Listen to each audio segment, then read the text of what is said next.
Bonjour à tous. Toute une journée de tension à Cogna. Les gendarmes sont intervenus hier dans la commune jurassienne pour tenter de raisonner un homme qui s'était retranché chez lui, potentiellement armé. Une rue a été entièrement bouclée, des commerçants ont reçu ordre de garder rideaux fermés. Le GIGN a été mobilisé, la situation s'est finalement dénouée. Âgé d'une quarantaine d'années, il était seul et sans otage selon le parquet de Lons-le-Saunier. Il va encore faire très chaud, nouvel épisode de canicule, la Côte d'Or, le Doubs, le Jura, la Saône-et-Loire placés en vigilance orange. Aujourd'hui, le pic de canicule sera atteint entre aujourd'hui et demain en région Bourgogne-Franche-Comté selon Météo France.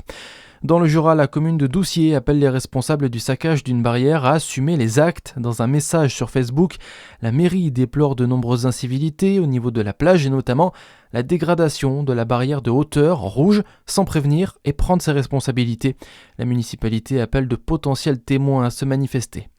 François Rebsamen reçoit le soutien du PS de Côte d'Or. Sans surprise, le Parti socialiste du département a annoncé hier dans un communiqué apporter son soutien à l'actuel président de Dijon Métropole pour la prochaine élection sénatoriale.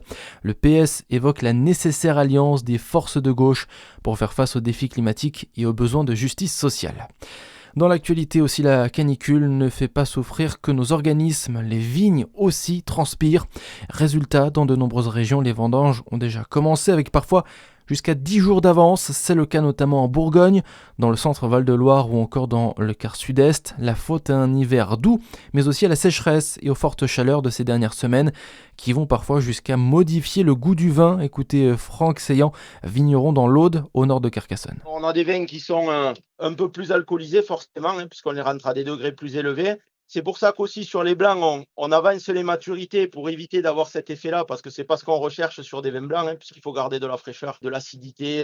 Donc c'est un équilibre, disons, il faut vinifier différemment, on travaille différemment. Après, on regarde différents cépages mieux adaptés à la sécheresse et au coup de chaud, notamment des variétés autochtones ou alors des variétés qui viennent d'autres pays, type Grèce, tout ça, des endroits plus arides, qui à l'avenir peuvent donner de bons résultats sur la résistance à la sécheresse.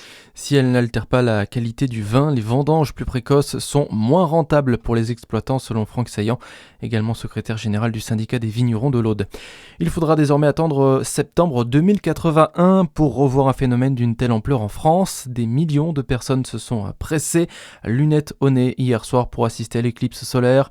Un taux d'occultation de 99,7% a notamment été relevé au Pays Basque.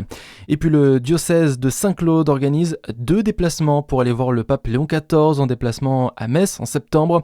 Des cars seront affrétés au départ de Dole, Morbier et Lons-le-Saunier.